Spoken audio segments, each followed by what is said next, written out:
guys. I have not made a video in a while, so I do apologize, but I've been a little busy with life, family, work, what have not. But today I'm going to be talking to you about my brand new boat that I bought, and this is the Bass Tracker Classic XL.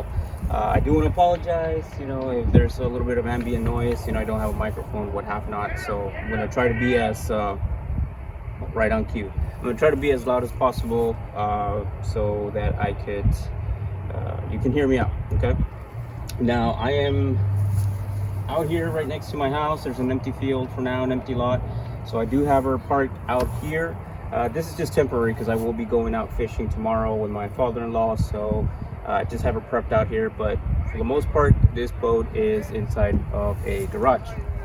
Okay, so I'll tell you a little bit about why I chose this boat, where I fish, and some of the modifications that I made that will, I don't know, just I guess enhance my personal fishing experience. This isn't something that you have to do on your boat, or that might necessarily fit your needs, but definitely fits my needs, and it's something that I'm very happy with her.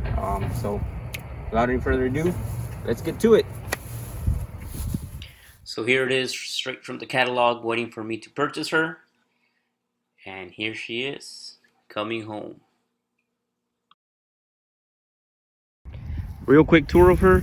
I will be talking about some of these things in more detail later on during the video, but for those of you that want to skip through the video, what have not, and just kind of see the overview of the boat, here it is. So just like the reviews, it comes with this folding piece that helps with storage, so I thought that was really cool. I know I saw it on the website. I didn't think really much from it, but now that I have it, I'm so grateful that Tracker came out with with that. This is a little bit quirky to me. I've never owned a boat that has this system. It's a safety, but getting used to it. I know that I actually put my boat on this hook, and then I just couldn't get it off the ramp for a little bit, so just FYI there. It does come with an extra tire rack. Have not put an extra tire for my trailer. Hopefully I never need it. I'll just kind of keep the mains up on those, and whenever it's time to buy new tires, I'll probably get one of these old ones and put it on there. Just rather be safe than sorry. It's something I added. So I do some night fishing out in the Laguna Madre, so that is something that was important to me. You have the horn, and this is for your nav light. Trolley motor, which really pushes me out in the Laguna. I was really surprised with it. I've never owned a trolley motor. I just end up always drifting. But in this case, instead of turning on the motor and just moving her maybe about 30-40 feet, I just use my trolley motor now. I don't think I could go back not having one if I were to buy another boat. All right, so I installed these for the mini top. I installed these cleats right here for my lanyard, just because it came with 4, and you can see here that there's 1, 2, 3, 4. So this is actually pretty convenient for me, because I do end up putting one here, and when I dock, I just use that one, and it just keeps my boat, I guess, like parallel with the ramp or the pier, whatever it's called. Versus if I put it on one end or the other, it kind of tends to do one of these and what have not. Either I put 2 or I just use one right in the middle, and it works very, very well for me. So it does come with some storage down here. It rained last night, so there's a little bit of water there, but it's okay. It's been rained on before. Like I said, I installed this mini top. I'll go into detail later on in my video about that. The motor I did upgrade, so this is a 50 horsepower versus a 40. So worth it. I think it just pushes me really, really well in the Laguna, and I can't complain about that. It comes with 2 batteries and the gas tank. I did add a switch for the batteries, so that I could charge both of them at the same time when I'm coming and going, and I can also just use battery number 2 when I'm stationary or when I'm anchored, so I don't ever have to worry about you know, battery being discharged and not being able to go. All right, you can see here where I added some wires, a positive and a negative. I'll show you where those go. So some of these wires that are running across are not from the boat originally, so I did add those. For those of you that are going to be doing modifications to the boat, this is really easy to take off. You can see the screws are kind of hidden here. If I go down, oh, there's another one there, right? But this thing just is awesome. It creates the ability to put things on and off the boat. I really like that Tractor did this. Instead of, you know, running it through, I don't know, underneath, making holes, what have not, I can easily just put some of the wires under here, run them, and then I'm all the way up to the front. Oh, not bad. And you can see here how I installed my electronics. So basically what I ended up doing is bringing one negative and one positive straight from the trolley motor battery, and then running all the extra electronics that I personally ran to those. This way I don't have to touch the electronics from the manufacturer or the boat. So I did talk to Tractor about that.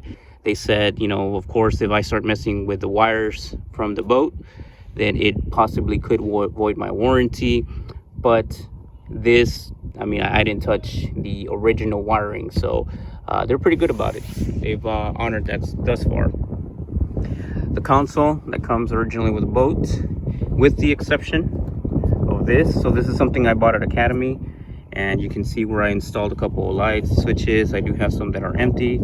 This will tell me it's a voltmeter, and at the same time will charge my phones. So it has rapid USB chargers. I thought that was really cool because, of course, when I take my wife, she loves to take pictures and videos, and you know, so do I. So I guess I like the ability to charge my apparatuses. You can see here where's some switches for the nav lights. Those are all original with their fuses. Nothing fancy, nothing special. The Lowrance fishing unit that came with it. This thing's pretty cool.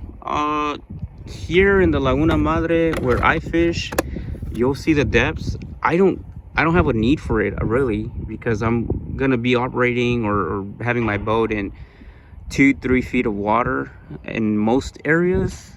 So I don't think that would be enough for the sonar to pick up anything. But I do like that it tells me the depth. So that's usually what I use it for, the depth. It doesn't have a GPS, so I mean, it would have been cool, hint Tracker, to kind of include, you know, that with it so that I could chart my locations. But other than that, I don't use it because I'm not going to be fishing in some deep water.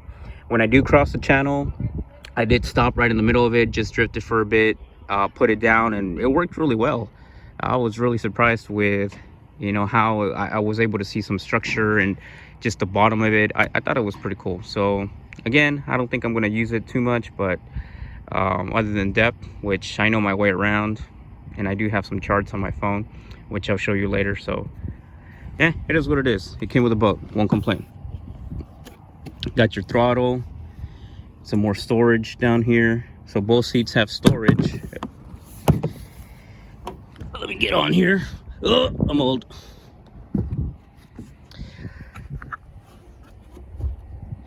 So some more storage. That paddle came with the boat. Okay, so that's cool. These came with the boat as well. And I'll show you what there's for the seats, the seat post. That came with the boat. That did not come with a boat, so I installed it. The light there came with the boat. My beer holder did not. A live well, which is pretty cool. So this is what I use for my mullet or shrimp when I grab it from the store or when I go and cast out. And then, oh man, that's not good. All right, and I did add some lights here, but other than that, this is original. Okay. The ruler did not come with the boat. I added that for convenience. That came with the boat. Some storage down here where I put my anchor and some of my lanyards. My nav light came with the boat. I added just a camera mount. Very cheap. I think I got it for like, I don't know, 10 bucks or something. So if it, you know, if it gets corroded or what have not, no big deal. Not too upset about that. The forward deck,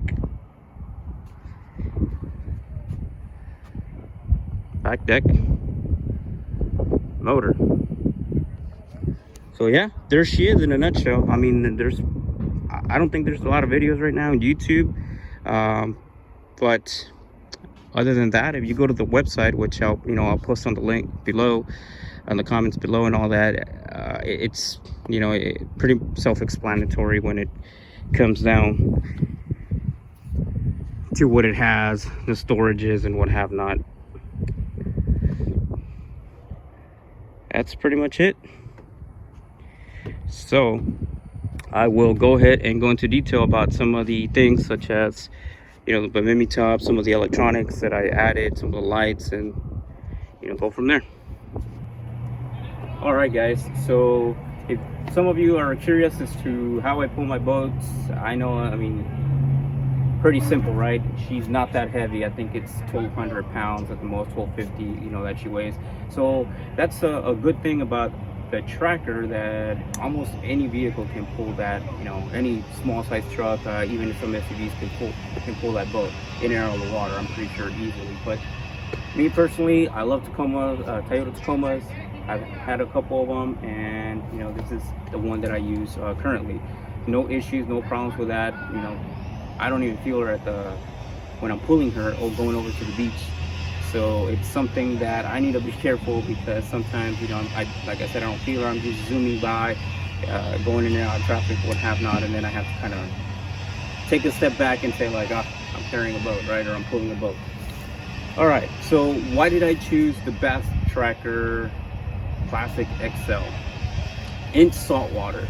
So this is something that I get all the time from my friends and family, or, you know, when I'm out in the marina.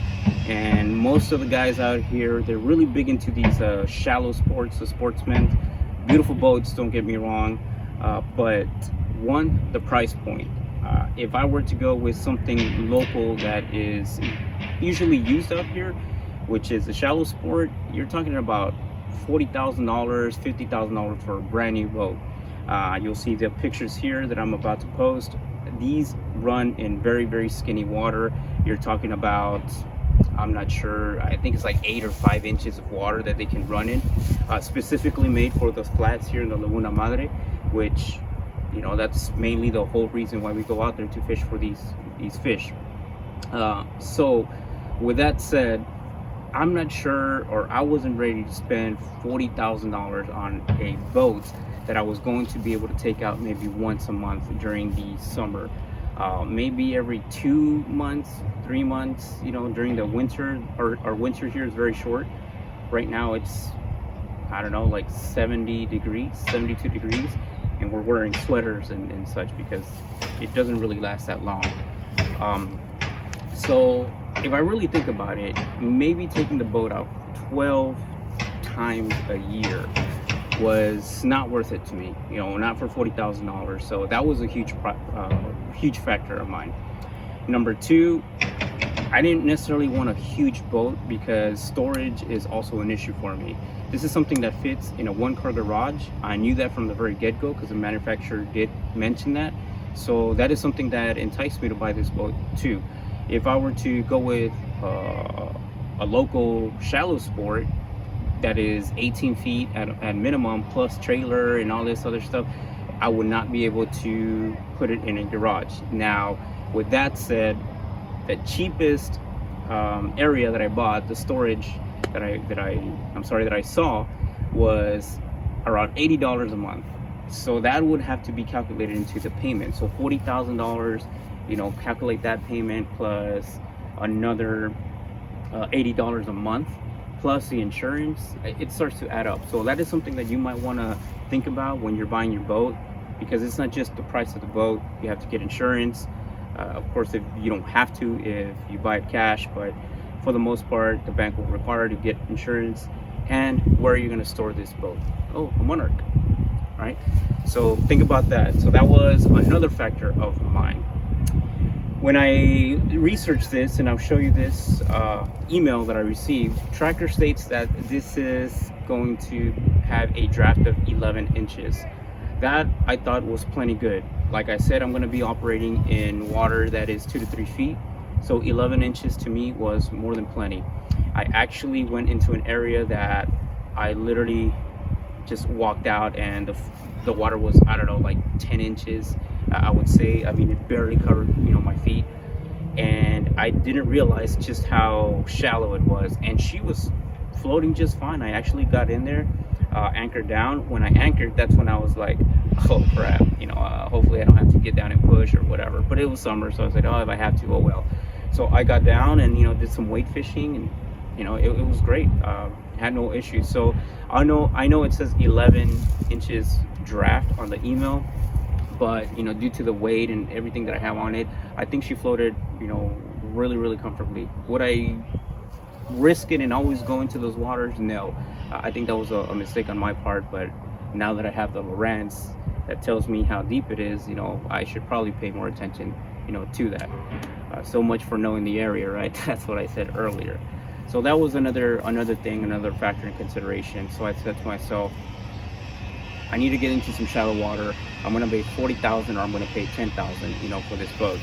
I was also looking at these Mako boats that are meant for inshore fishing, right there in the Tracker or Bass Pro Shop, Tractor Shop, right? They're also made by Tracker. Pretty cool boats, right? So I was pretty close to maybe going with a Mako boat, same size, same weight, and that was specifically made for inshore saltwater fishing. But then here comes my wife, and she starts telling me like, look dude, this only has a tower in the middle, and that's pretty much it. A seat in the front and a seat in the back. I have a 9-month-old and a 5-year-old.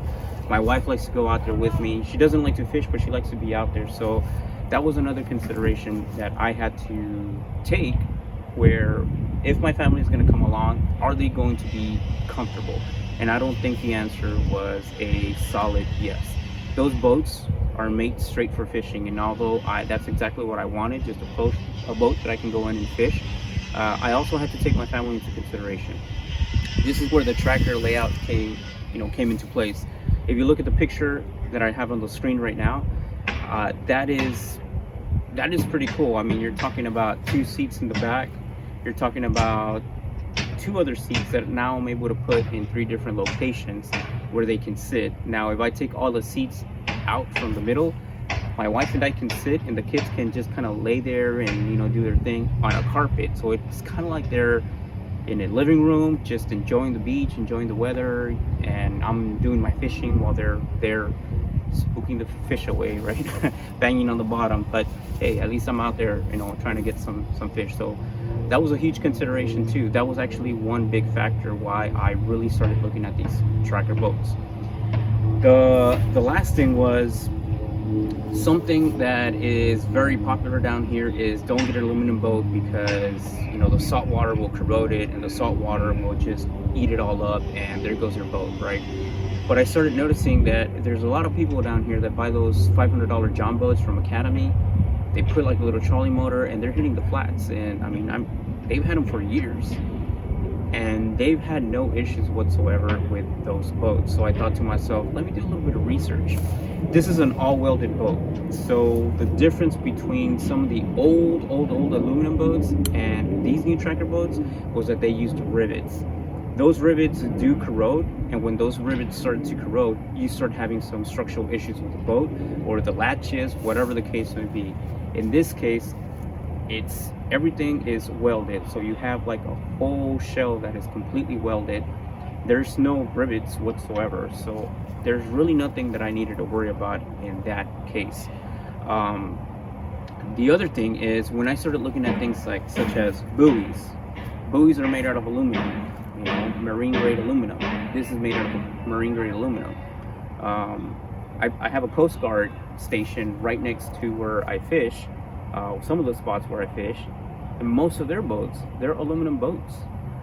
They don't really have those fiberglass boats. They have like pretty big aluminum boats, or those rubber boats that they use to go out and what have not.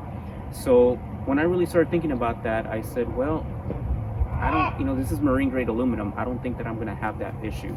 The other thing was that this is diamond coated and it has really thick paint, and I don't think I'm going to have the issue of aluminum, being corroded in salt water.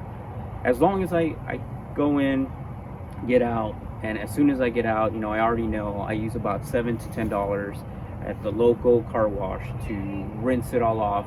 I'm okay. As far as the carpet is concerned, when you're doing fishing, you really don't get too much water and sand in there, so that's not really something that we have to worry about. When I put it in the marina, we don't get in the water. I put it in the water, go straight into the boat, go out. Unless I jump in the water for whatever reason, I really don't have to worry about salt water or sand getting inside of the carpet. But I still wash it down just like any other fiberglass boat. No harm, no foul. Everything's meant for water, so I really don't care much to be so careful, because everything's perfectly fine. I leave it out on a sunny day. As such, I open up my hatches, and I'd say maybe within about 2 hours, it's pretty dry. So no issues there. Once it's dry, put it in the garage, and that's that. That's all she wrote. So I think as long as I take care of her, and as long as I do my due diligence, I don't have to worry about the salt water beating up this boat. The trailer is galvanized aluminum. So again, my understanding of galvanized aluminum is exactly that. It's meant for salt water versus regular aluminum or other metals. So again, I think this boat is pretty versatile for the area that I'm fishing in.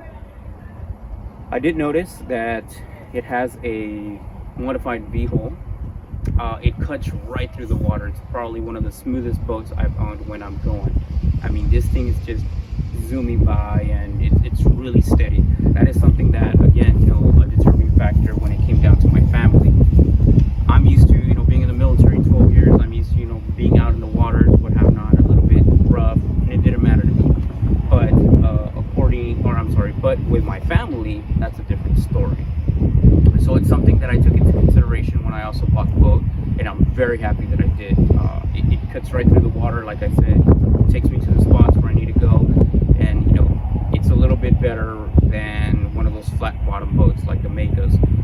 The only thing is, being a modified V and being a very light aluminum boat in comparison to the fiberglass boat, if I get a wake from a bigger boat or whatever, maybe the waves are a little bit crazier, if a wind picks up, it'll start rocking. Yeah, it'll rock quite a bit. It doesn't bother me too much. My wife got a little bit sick one time, but for the most part, it doesn't really bother me. Like I said, for the majority of the time, I'm operating in like 2-3 feet of water, so the likelihood of getting too much waves, like waves and whatever, it's very minimal. It's only when you're crossing the channels in the bigger areas, that are 40 feet and deep, 25, that I guess you should worry. But as long as you're careful, you can literally like go around all these areas, or I can, and not ever have to worry about being in deep waters. So those were the main determining factors why I bought myself an aluminum tractor boat to fish the saltwater area.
So thanks to all of you guys who stuck around. I know this is starting to be a very long video, but I thought it would be important to basically detail where I'm at so that you can see the capabilities of the tractor boat and maybe see if this is something that fits your needs or if it doesn't.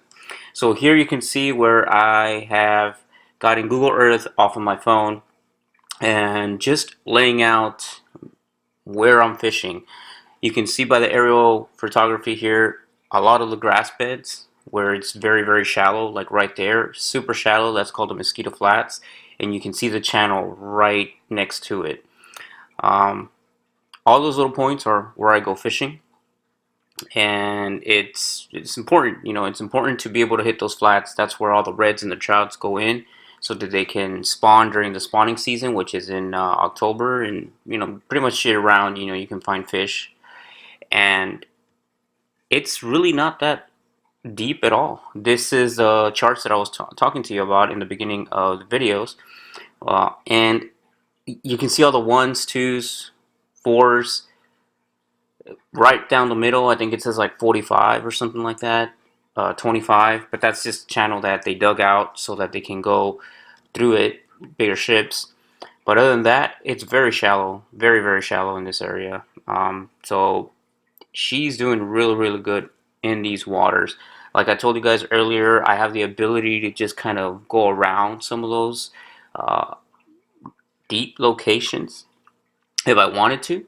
I also have the ability now to stay near the, I guess near the beach.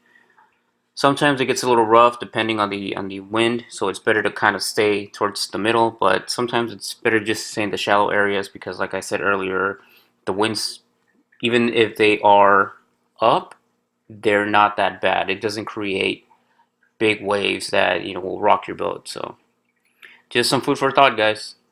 This is where I use my beautiful tractor.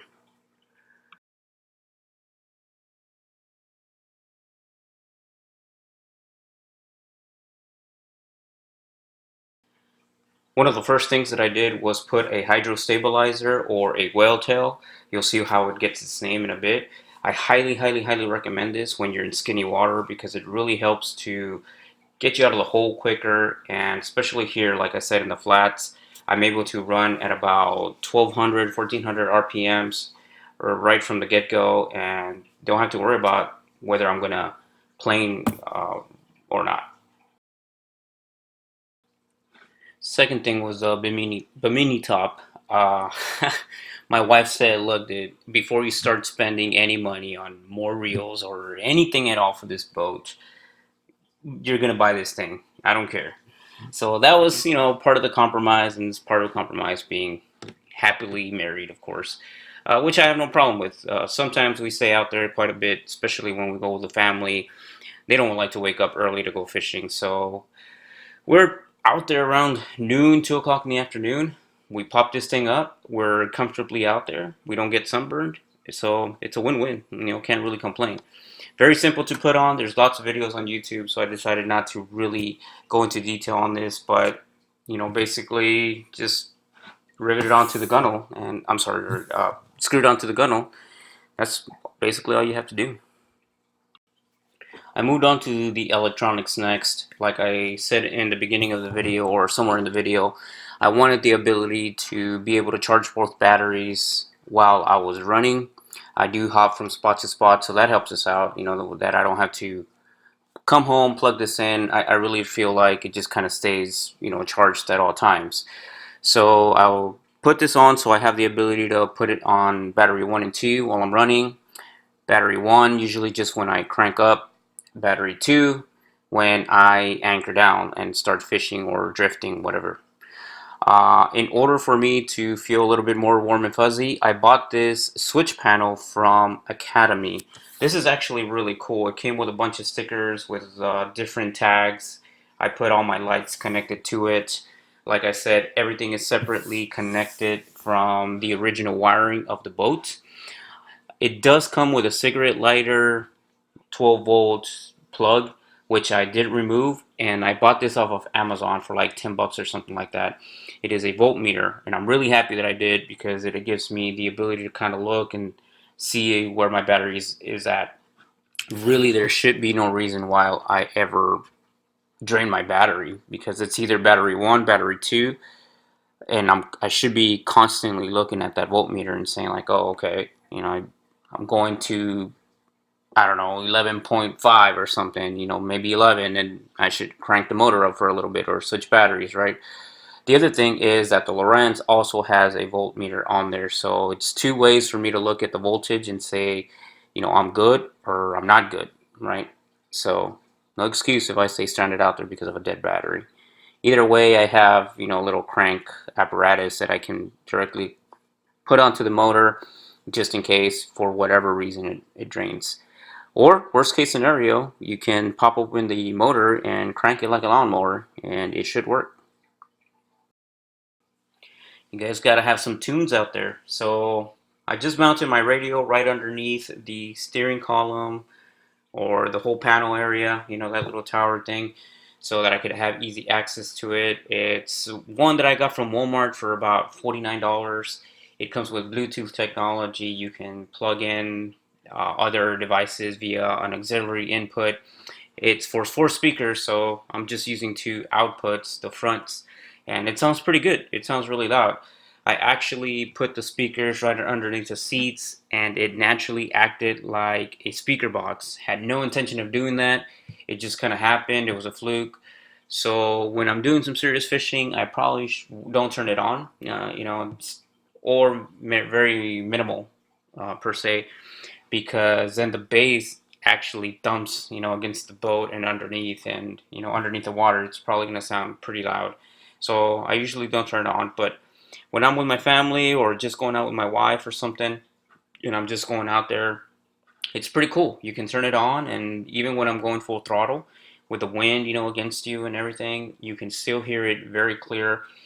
I think a lot of it has to do that, like I said, those the seats are acting like speaker boxes, and then these are underneath, like the whole, I guess, underneath, just like it's enclosed. It kind of encloses itself. So even though you're going, the air doesn't necessarily go underneath, your waist area, and you can hear the music relatively clear. So I thought that was really cool. Again, it was a fluke. I didn't even study this or intend it to be as such, but it just kind of happened. So FYI, guys, like if you guys end up buying this boat, good speaker placement right there. So here's all the electronics. Here's my LED light up in the front. Man, this thing can really light up when I'm driving at night. Take into consideration that, of course, it's pitch black, so that helps out a lot. This is another light that I added in the compartment in the back. One time I went fishing and it was pretty dark, and I was fumbling around with my phone trying to find things in there. Now that thing is wonderful. Did a lot of miracles. Here is the live well. Like I told you guys, I added a light up in the front.